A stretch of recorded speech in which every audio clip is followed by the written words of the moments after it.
sistemnya di sini mengerjakan rumah itu tidak disetel di bawah ya, tidak disetel di bawah, jadi harus disetel di atas seperti karena tiang ini kan? ulin ya. Mungkin bisa ratusan tahun nggak bakalan apa ya, jabuk. Kadang-kadang kita nggak tahu ya namanya apa namanya, pembeli itu ada yang menyebutnya kruing kapur, itu salah. Karena kapur ya kapur, kruing ya kruing. Assalamualaikum warahmatullahi wabarakatuh. Jumpa lagi dengan YouTube channel Putri Tunggal 84. Pada kesempatan sore hari ini, alhamdulillah cuaca di Transmigrasi sedikit mendung ya. Kayaknya mau hujan tapi tadi siang cuaca di sini sangat panas sekali, dan ini sore sudah kelihatan mendung seperti ini. Seperti biasa kami mengabarkan dari pemukiman Transmigrasi Kalimantan Utara, Indonesia. Disinilah Transmigrasi tahun keberangkatan 1996. Pada saat ini saya masih mengerjakan rumah ya, pembuatan rumah di lahan rawa. Seperti inilah pembuatan rumah, posisi di lahan rawa ya. Jadi harus menggunakan tunggul atau tiang ulin ya untuk bagian bawah ya.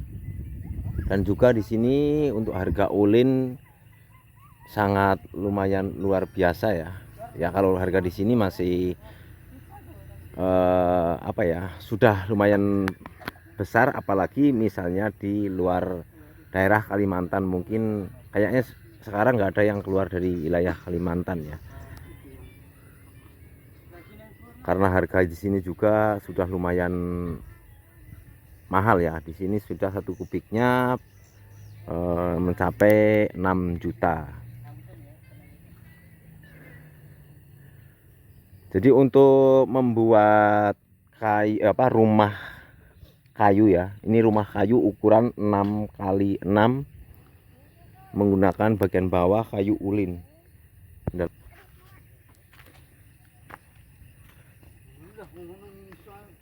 Untuk bagian bawah di sini seperti biasa ya, menggunakan sepatu ya, bukan sepatu sepatu sepatu orang, tapi menggunakan sepatu ulin ya. Di sini bawahnya yang ditimbun di sini tuh kayu ulin ya, kayu ulin seperti 510. Terus di tunggulnya sini dikasih pen ya, supaya saat ini dipukul ke bawah itu tidak amblas. Jadi itu fungsinya untuk landasan ini. Jadi setelah ditancap itu masih ditumbuk lagi pakai semacam kayu besar ya. Kalau di sini menyebutnya kepala babi. Itu supaya antara pen sama sepatu itu bisa rapat itu ya sama tanah. Nah, setelah ditumbuk semua baru diselang ya, baru dipotong, dibikinkan purusan ya, terus dikasih slop seperti ini. Ini masih menggunakan ulin ya. Jadi untuk biaya bagian bawah aja, bagian bawah ini sudah lumayan banyak habisnya seperti itu, karena harus menggunakan ulin semua. Kalau tidak menggunakan ulin, otomatis di sini karena rawa ya, sebentar itu jabuk. Jadi harus menggunakan kayu ulin. Terus untuk atasnya ini bagian sini ini tetap ulin ya, ini slopnya. Sana ini ada, karena ini ukuran 6 kali 6, habisnya tunggul itu 25 batang ya. 25 batang. Untuk slopnya ini habis 5 6 lebih ya, 6 lebih sepotong ya kemarin. Jadi ya untuk harga ininya, ini per batangnya sudah mencapai 240 ini per batangnya, ini 10 4 meter di sini ya, harga di sini. Tapi jadi seperti ini ya kondisinya, karena di sini tanahnya tanah rawa, jadi lumpur seperti ini, dan juga harus digali seperti ini ya. Karena kalau tidak digali nanti lambat laun akan kelihatan di sininya apa namanya itu, sepatunya sama pennya kelihatan beringis gitu loh, apa ya, kelihatan lah seperti ini. Seperti itu contohnya itu, karena di dalam ya di sana, jadi kelihatan itu. Seperti itu, di sana ada sedikit kelihatan. Kalau yang di sini ini kan karena posisinya ini tanah tinggi, jadi agak kelihatan ya, seperti itu. Ini pengerjaan sudah 3 hari ya. Kemarin di sini dikerjakan bareng-bareng sama apa ya, warga, teman-teman di sini, dan juga warga masyarakat di sini ikut membantu bagian bawah ya untuk tancap tunggul ya. Tapi untuk ke atasnya kemarin saya kerjakan 3 orang ya. Ini alhamdulillah dibantu sama anak saya dan adik saya di sana. Alhamdulillah sudah sampai untuk kuda terjunnya ya. Kuda terjunnya di sana, karena sistemnya di sini mengerjakan rumah itu tidak disetel di bawah ya. Tidak disetel di bawah, jadi harus disetel di atas. Seperti tiang kan biasanya disetel dulu itu. Ini enggak. Jadi tiang dikasih naik dulu, dikasih berdiri ya, dikasih berdiri dulu, baru blander ngeretnya masangnya itu apa ya, nyusul satu persatu ya gitu. Beda kalau biasanya di luar daerah atau di Jawa seperti itu kan biasanya blander ngeretnya itu disambung dulu di bawah lalu dikasih naik. Tapi kalau ini di sini enggak. Jadi tapi ini kami di sini tidak sempat memvideokan ya prosesnya, karena semua bekerja, jadi tidak bisa memvideokan prosesnya. Seandainya di video pakai HP seperti ini, durasinya panjang, itu nggak kuat HP-nya, panas ya, nggak kuat, kameranya panas. Soalnya posisinya di atas, otomatis kita naik turun pun capek seperti itu. Jadi hanya bisa apa ya, menyampaikan gitu loh, cara-caranya seperti itu. Dan juga di sini ya, untuk ini apa, biasanya di sini kan menggunakan 10-10 ya sebenarnya ini untuk dudukan tiang ya. Tapi saya menggunakan 5-10 untuk mengirit bahan ya. Untuk mengirit bahan, taruh di sini 10-10, otomatis kan biayanya tambah lagi seperti itu. Jadi saya menggunakan 5-10 aja. Terus di sini ini ya masuk ke dalam seperti ini, dipahat ya, masuk ke dalam, dan juga ini nempel ke sini, dibelah jadi 2 seperti ini, supaya ini 3 ini jadi 1 ya, jadi kuat. Terus di bawahnya ini pakai nagel ya, ini pakai nagel, pakai apa ya, dibor seperti itu. Untuk atasnya ini saya nggak menggunakan penggire ya, tapi menggunakan meranti semua. Ini habis 11 batang tiang ya, karena ini ukuran 6x6. Sudah sampai di kuda terjun, insya Allah besok bisa pasang apa namanya, gulung-gulung atau gording ya, gording. Jadi ini lantainya habisnya nanti sekitar 1 kubikan ya lantainya, karena ini ukuran 6x6 ya, 6x6. Untuk atasnya seperti model seperti biasa ya, tidak dikasih model macam-macam ya. Ambil praktisnya, ambil hematnya ya, seperti itu. Seperti ini bentuknya, ini dari samping ya, tapi belum kelihatan jelas karena belum dipasang seng, juga belum ada resplang, jadi belum kelihatan jelas. Seperti inilah bentuknya. Kebetulan saya pengambilan gambarnya ini sore ya, ini sudah setengah 6 sore, jadi agak sedikit kurang terang ya, karena tadi pas kebetulan panas betul, kita nggak terlalu apa ya, bekerja ya, kita istirahat, panasnya minta ampun. Jadi sore ini baru bisa kerja, sekitar berapa jam aja saya kerja, tidak fokus 1 hari full ya. Jadi seperti inilah cara pengerjaan apa namanya, rumah di lahan rawa di Kalimantan ya. Rumah di Kalimantan seperti rata-rata di sini yang tidak menggunakan beton ya, jadi di bawahnya itu selalu menggunakan tunggul seperti ini ya. Itu pun yang biasanya ada yang menggunakan beton pun itu pasti perlu ulin ya. Untuk pancangnya seperti di pondasi dulu itu di bawahnya pasti menggunakan ulin. Biasanya seperti itu. Karena ini ulin ya, mungkin bisa ratusan tahun nggak bakalan jabuk ya. Jabuk bakalan jabuk. Buktinya sering di sini rumah yang semi permanen itu ya, semi permanen namanya itu. Bawahnya itu menggunakan ulin seperti ini ya, tapi atasnya itu sudah beton. Ulin semua ini. Saya lihat aja kayak gimana gitu. Dilihat itu kayak kurang apa ya. Tapi buktinya sampai sekarang itu nggak ada pergerakan itu. Karena di bawahnya sudah dilandasi. Misalnya di sini kan di bawah tunggul itu kan ada pen itu ya, yang melintang itu. Di bawahnya itu di kanan kirinya itu menggunakan 520 ulin juga. Jadi sudah tidak bakal amblas sebelum naik ke di pasang ini itu sudah ditumbuk dulu dari atas ya. Mungkin beratnya kurang lebih 40 kilo sampai 50 kilo ya tumbuknya itu. Jadi sudah mungkin ya ada pergerakan tapi enggak begitu gerak, apalagi kalau ada dana lagi ya, dipasangkan semacam suwe lintang seperti ini ya, dari tunggul ketemu tunggul begini ya, melintang silang begini, silang lagi ke sini, setiap kesana keliling terus tengahnya, wah itu sudah luar biasa, nggak ada pergerakan, terus dibaut nggak ada pergerakan. Ini kebetulan saya di transimigrasi tahun keberangkatan 1996 ya. Ini lokasi masih wilayah transmigrasi. Ini bagian belakang ya.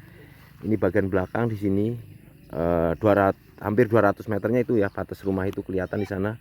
Itu 200 meternya. Jadi ini bagian belakang, terus di depannya ini sudah ada semenisasi ya. Semenisasi ke sana sampai jalan besarnya di sana ya. Jadi sudah enak lah untuk keluar masuk kendaraan, kecuali mobil ya. Ini pun mobil kemarin masuk ya, material sampai di sini semua. Terus untuk materialnya ini kemarin saya menggunakan bagian atas ini meranti ya, meranti semua ini. Sebenarnya bukan meranti ya, tapi saya pesannya meranti, tapi datangnya ke sini itu bukan meranti tapi kruing yang bagian nggak terlalu tengah ya, nggak terlalu tengah, jadi nggak begitu bergetah. Tapi kalau yang bagian tengah itu selalu bergetah. Kadang-kadang kita nggak tahu ya namanya pembeli itu ada yang menyebutnya kruing kapur, itu salah. Karena kapur ya kapur, kruing ya kruing, seperti itu. Karena karo kapur itu dicium sudah harum, karo kruing itu pasti keluar, biarpun sedikit itu pasti keluar getahnya. Itu namanya karo kruing. Dan juga jenisnya serat kayunya berbeda antara kruing sama kapur ya. Kalau ini seratnya agak kalau yang kapur itu rapat ya, kalau ini agak kasar.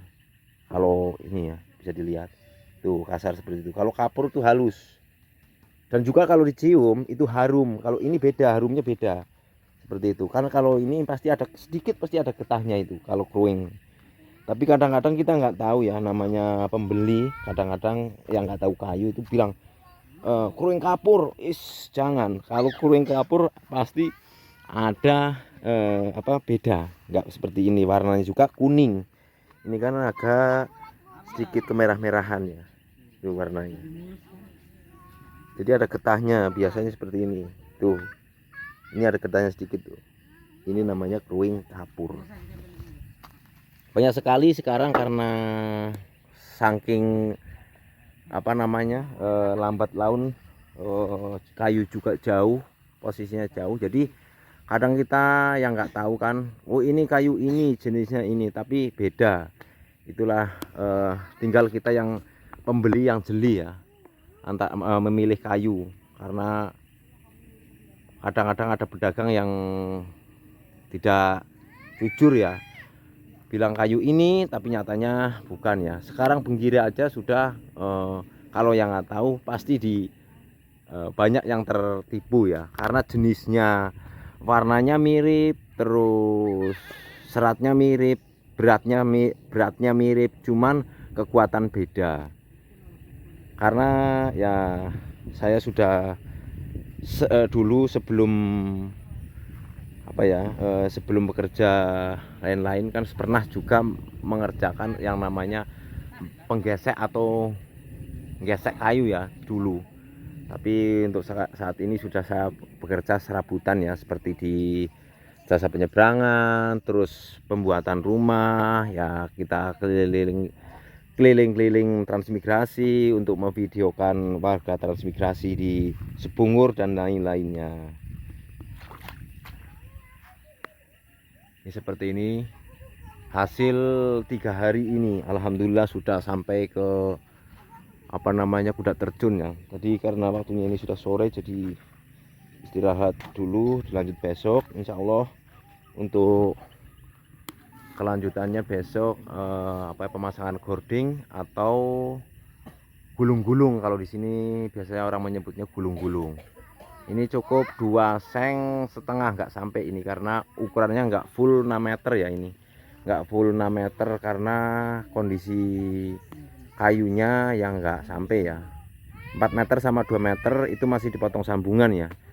Jadi itu cukup 2,5 seng aja ini. Ini tiang noknya saya bikin 1,60 meter, 1,60 meter ini. Jadi 4 meter untuk udah terjunnya itu ya.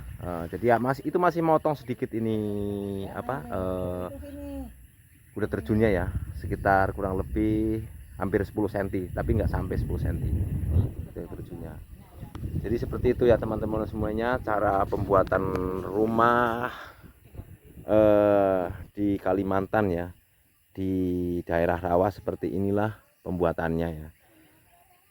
Dengan cara awal mula menggunakan tunggul ulin, terus naik seperti ini. Itu pun satu persatu ya kita naikkan, bukan seperti kayak di Jawa dulu. Saya pernah di kampung saya ya, di kampung saya itu kan kalau misalnya blandar itu sudah disambung dulu dari bawah ya ke atasnya, terus di apa namanya, dikasih naik bareng-bareng. Terus ini apa namanya, ini kuda terjun sampai ininya itu sudah jadi, biasanya langsung dinaikkan plek gitu. Tapi karena di sini posisinya tinggi ya, ini tunggulnya aja 1 meter, hampir 1 meter, belum tiangnya lagi. Ini saya 3 meter 50. Jadi apa ya, seandainya kasih berdiri sekaligus itu wah sangat makan tenaga, dan juga harus perlu tenaga banyak ya, perlu tenaga banyak.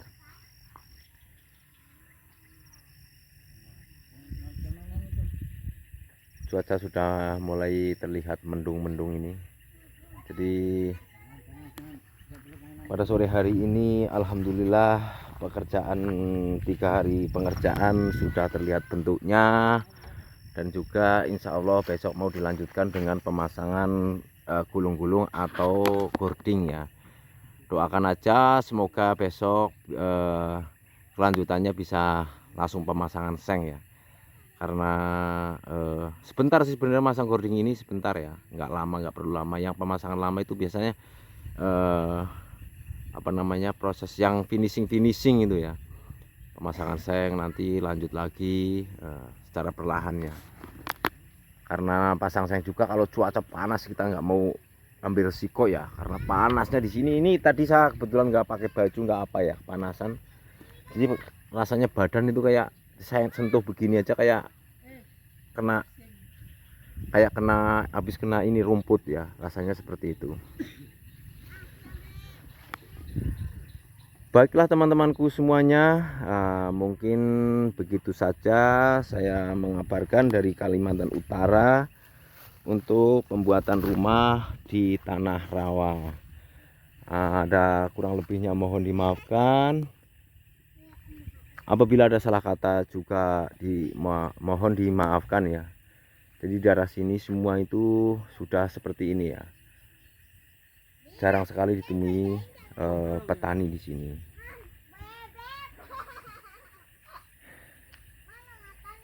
Mungkin begitu saja yang dapat saya sampaikan, kurang lebihnya mohon dimaafkan. Apabila ada salah kata juga mohon dimaafkan. Saya akhiri. Wassalamualaikum warahmatullahi wabarakatuh. Salam sehat selalu dan salam sejahtera buat kita semua.